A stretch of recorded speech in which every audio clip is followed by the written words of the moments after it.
Good morning students, how are you. I hope आप सभी स्वस्थ होंगे। स्टूडेंट्स, जो हमारा चैप्टर था ईदगाह, ये बहुत अच्छी कहानी थी। एक बच्चे की, हामिद, उसकी दादी और उसके मित्रों की कहानी थी। तो एक कहानी हम पढ़ चुके हैं और उम्मीद है कि आपने बहुत अच्छी समझ से ये कहानी पढ़ी होगी। लेकिन इस कहानी में कुछ ऐसे भी शब्द थे जो आपके लिए नए थे। ठीक है बच्चों, उनको नए शब्द यानी कठिन शब्द बोलते हैं। तो कुछ ऐसे शब्द थे जिस पाठ में कई बार आए हैं। तो आज हम जो चैप्टर हमारा कंप्लीट हो चुका है ईदगाह, तो हम इसी जो नए शब्द आए हैं इनको बोल बोल के शुद्ध रूप में लिखना सीखेंगे। और आप इनका कि कैसे इनका उच्चारण को कैसे बोला जाता है वो भी आप साथ साथ लिखेंगे। और इसके साथ हम करेंगे इसकी बैक एक्सरसाइज चैप्टर की। तो आप पेंसिल लेके साथ साथ आप इनको साफ साफ लिखना शुरू करें। ठीक है बच्चों। ये हमारा चैप्टर था 5 पाठ ईदगाह। इसमें बच्चा हामिद और उसके मित्र, जो 3 मित्र होते हैं वो, और गांव के बड़े, वो सब मेला देखने के लिए जाते हैं। सब कुछ ना कुछ चीजें खरीदते हैं, लेकिन हामिद बच्चा चिमटा खरीदता है। और वहां में क्योंकि उसको मेले में याद आता है कि उसकी दादी उसके लिए खाना बनाते हुए, रोटी सेकते हुए हाथ जल जाती, जब तवे से रोटी उतारती है, तो खिलौने ना लेकर अपनी दादी के लिए चिमटा खरीदता है। और जो उसके साथ के और उसकी उम्र के जो और साथ में और बच्चे थे, वो कोई मिठाई लेता, कोई खिलौने लेता है और कोई झूला झूलता है, लेकिन वह बच्चा अपनी समझदारी से और अपनी दादी का ख्याल करके वो चिमटा खरीदता है। ठीक है बच्चों, ये हमारी कहानी थी। हम ये सारा पढ़ चुके हैं। आज हम इसके ये जो डिफिकल्ट वर्ड है, नए शब्द है, हम वो करेंगे। आपको बोल बोल कर लिखने हैं ये। निम्नलिखित शब्दों को शुद्ध लेखन या उच्चारण कीजिए। ये इसको हम नए शब्द भी किए, नए शब्द हैं। ठीक है, आप बोल बोल कर लिखोगे। सुहावना, सुहावना, सुहावना। जब मौसम अच्छा हो, जब तेज धूप होती है वो भी अच्छी नहीं लगती, लेकिन जब ज्यादा सर्दी होती है वो भी अच्छी नहीं। लेकिन जब क्लाउडी मौसम होता है, बादलों वाला होता तो अच्छा लगता है, सुहावना अच्छा लगता है, सुहावना जो मन को अच्छा लगे। ठीक है बच्चों, सुहावना। ये क्या है? रौनक।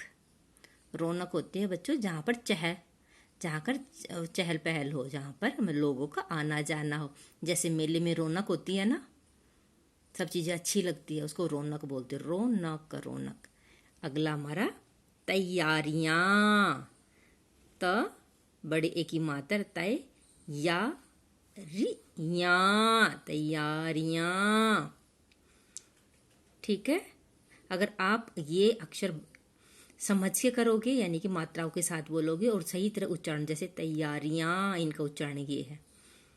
ठीक है, तो आप जब कभी भी शब्द बनाओगे या औरत, तो आपको ये इसके लिखने में आपको गलती नहीं हो पाएगी। नेक्स्ट है हमारा अनगिनत। अनगिनत, अनगिनत होते हैं जिनकी गिनती ना की जा सके, मतलब वहां पर बहुत सारे लोग आते हैं, भीड़ होती है। गिनती तो 1 2 3 10 तक कर सकते हैं, ज्यादा ज्यादा, लेकिन अनगिनत है जितने लोगों की वहां पर गिनती ना की जाए। इनके मेले में बहुत भीड़ थी। अनगिनत जिनकी गिनती ना की जा सके। अगला हमारा मिठाइयां। या इसकी चंद्र बिंदु है ये, तो इनकी आवाज होती है नाक और गले से। ठीक है, मिठाइयां। साफ साफ नोटबुक में लिख रहे हो ना साथ साथ। अभागिन, अभागिन। अब मैं इन्हीं शब्दों को है ना शब्द अर्थ भी कराऊंगी इनका। सामग्री, सामग्री यानी कि सामान होता है ना, कोई भी सामग्री होती है, यानी मान लो हम खाना बनाते हैं तो उसके जो जो चीज चाहिए होती है उसको सामग्री बोलते हैं बच्चों। भड़कीला, ये बता, सा म ग के नीचे र बड़े की मात्रा, सा म ग री, सामग्री। ऐसे बोल बोल कर, जहां पर बड़े की मात्रा आएगी वहां पर इसका उच्चारण ऊंचा होएगा, यानी कि यहां पर उसकी आवाज ज्यादा लंबी जाएगी। भड़कीला, भड़कीला। नेक्स्ट है खुशबू, खुशबूदार। यहाँ पे छोटे ऊ की मात्रा खुश है, ब पे बड़े ऊ की मात्रा खुशबूदार, खुशबूदार। अगला हमारा दुआएं, चंद्र बिंदु, दुआएं। ऐसे बोल बोल कर लिखो आप। विपन्नता, विपन्नता होती है बच्चों गरीबी। ठीक है, विपन्नता, विपन्नता, विपन्नता। अंतता, अनतता, अंतता, अनत, अनंत, अंतता, अंतता। आखिर में बोलते हैं ना, अंतता, आखिर में। बिश्ती, बिश्ती मैंने बताया था जब पाठ पढ़ाया था, बिश्ती जो पानी ढोने वाला होता है। भिशती, बिश्ती। गदगद, गदगद होता है यानी कि खुशी से। ठीक है, गदगद। जबत, जबत का मतलब कि मन के ऊपर काबू करना, यानी कि अपने ऊपर, जब वो बच्चे सब खिलौने ले रहे थे और एक बच्चा ना ले रहा था, मतलब हामिद खिलौने का ना लेने के लिए अपने की तरह मन मजबूत किया, यानी तरह साहस किया, स्वयं पर काबू रखा। पृथक, पृथक होता है अलग, पृथक होता है अलग। परिथक, पृथक। ठीक है बच्चों, अभी आपने शुद्ध उच्चारण किया है। ये प्रश्न उत्तर है, ये मैं आपको आगे कराऊंगी। पहले हम ये करते हैं कि किसने क्या का खिलौना खरीदा। अब बताओ, सबसे पहले आपने चैप्टर ध्यान से पढ़ा था ना। मोहसिन ने क्या खरीदा था? क्या खरीदा था बच्चों, बताओ। मोहसिन ने जो सबसे पहले था, उसने क्या खरीदा था? बिश्ती। क्या खरीदा था? बिश्ती। महमूद ने सिपाही, महमूद ने क्या खरीदा था? सिपाही। इसके साथ मैच करना हमने ये। किसने कौन सा खिलौना खरीदा? सही जोड़िया जोड़िया मिलाओ, तो हमने इनके साथ मैच करना है ये। ठीक है, याद रह जाएगा। मोहसिन ने क्या खरीदा था? बिश्ती। महमूद ने सिपाही। हामिद का सबको याद है, चिमटा। और नूरे ने क्या खरीदा था? वकील। क्या खरीदा था? वकील। ठीक है बच्चों, हमने ये मिलान कर लिया है। अब हम ये जो हमने कहानी पढ़ी है, हम इन कहानी को पुनः पढ़कर रिक्त स्थानों की पूर्ति करो। तो जो हमारी कहानी पढ़ चुकी है, इसके हम खालिस्तान फिल करेंगे। ठीक है, क्या है हमारा? खालिस्तान के पूरे 30 रोजों के बाद ईद आई। कितने रोजों के बाद? 30 रोजों के बाद आई। कब? किस? खालिस्तान के पूरे 30 रोजों के बाद। किसके? रमजान। क्या आएगा इसके अंदर? रमजान। ठीक है, आपको ये फिल करना है।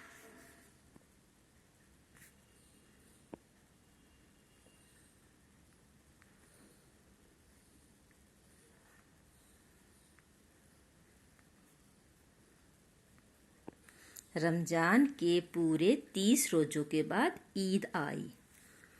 लाखों सिर एक साथ खालिस्तान में झुक जाते हैं। किस में झुक जाते हैं? किस में झुकते हैं? सजदे में। सजदे यानी कि नमाज अदा करते हैं, नमाज पढ़ते हैं, तो सजदे में यानी कि भगवान के सामने सजदे में जब झुक जाती है। ठीक है, सजदे, सजदे में झुक जाते हैं। अब है अगला ग। मानो ब्लैंक खालिस्तान का एक सूत्र इन समस्त आत्माओं को एक लड़ी में पिरोए हुए है। मानो खालिस्तान का एक सूत्र, एक सूत्र यानी भातृत्व, यानी कि जो भाई भाई का प्रेम होता है उसको क्या बोलते हैं? भातृत्व। माँ और बेटे का प्यार होता है उसको क्या बोलते हैं? मातृत्व। माँ और बच्चों का प्यार होता है उसको क्या बोलते हैं? मातृत्व। और भाई भाई का प्रेम होता है उसको क्या बोलते हैं? भातृत्व।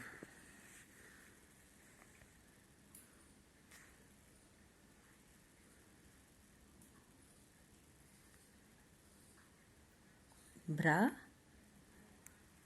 त री त व। क्या है ये? भ्रातृत्व का एक सूत्र इन समस्त आत्माओं को एक लड़ी में यानी कि सब एक लोग जुटते हैं तो क्या है, इनकी जो आत्मा, इनका मन है एक लड़ी में पिरोए हुए हैं, यानी कि सब एक साथ हो। तो ये होता है कि जैसे मोती में सब एक माला होती है, माला के अंदर मोती मोती होते हैं ना, सब बहुत सारे मोती होते हैं, लेकिन एक माला, एक वो सब किसके अंदर, एक धागे के अंदर पिरोए होते हैं। वे मोती सब एक धागे में पिरोए होते हैं, एक सूत्र में पिरोए होते हैं। तो ऐसे ही वो लग रहे हैं, कब? जब वो सजदे में सिर झुकते हैं। अगला है, बुढ़िया का क्रोध तुरंत खालिस्तान में बदल गया। जो क्रोध था वो किस में बदल गया? स्नेह में। किस में? स्नेह में।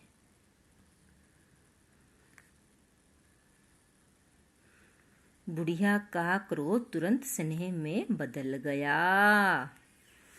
ठीक है बच्चों, ये आपको साफ साफ नोटबुक में लिखना है। ये हमारा पाठ है।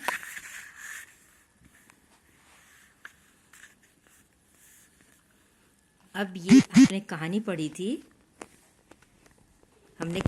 ना बच्चों, तो आपको बताया ना कि ये पहले नंबर पे कौन सा आएगा, दूसरे नंबर पे कौन सा आएगा। कहानी को निम्नलिखित घटनाओं कि पहले क्या हुआ उसके सही क्रम में लिखो।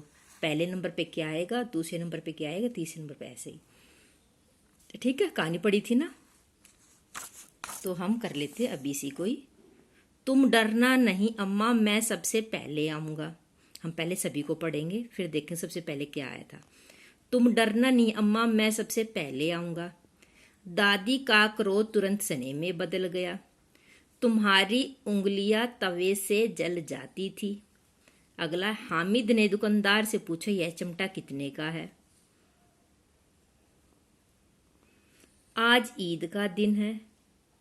हामिद को ख्याल आता है दादी के पास चिमटा नहीं है। तो बच्चों सबसे पहले क्या आएगा? ये ड, आज ईद का दिन है, तो ये आएगा क नंबर पर। आपको साइड में पहले क नंबर पे लिखना है, क लिखकर क ये लिखना है ये। ठीक है, पहले नंबर पे ये आएगा। दूसरे नंबर पर तुम डरना नहीं अम्मा, मैं सबसे पहले आऊंगा, ये ख बन जाएगा। ख लिखकर साइड में ख लिखकर और आपको ये लिखना है। इसके आगे आगे का नेक्स्ट कौन सा है हमारा?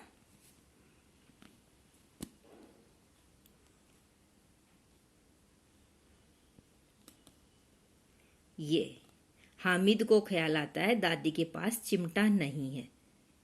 ठीक है, ग ये हो जाएगा, ये ग। फिर नेक्स्ट कौन सा है? फिर उसने दुकानदार से पूछा, हामिद ने दुकानदार से पूछा, यह चिमटा कितने का? जब उसको ख्याल आया दादी के पास चिमटा नहीं, तभी तो उसने दुकानदार से पूछा। ठीक है, ग के बाद घ ये आएगा। और फिर नेक्स्ट ये है, तुम्हारी उंगलियां तवे से जल जाती थी। तुम्हारी उंगलियां तवे से जल जाती थी, ये आएगा ड। और फिर च कौन सा आएगा? ये सबसे आखिरी में, दादी का क्रोध तुरंत स्नेह में बदल गया। ठीक है, दादी का क्रोध तुरंत स्नेह में बदल गया। ठीक है बच्चों, आपको ये साफ साफ नोटबुक में लिखना है। तो बच्चों आज जितना भी काम आपने किया है, कठिन शब्द है यानी कि नए शब्द है, और उनका शुद्ध उच्चारण करें, शुद्ध लिखिए। ठीक है, बिना गलती किए हुए। और जो हमने मिलान किए हैं, खालिस्तान के हैं, आप उनको समझकर साफ साफ नोटबुक में करिए। अपना ध्यान रखिए। आज के लिए इतना ही। Thank you and have a nice day.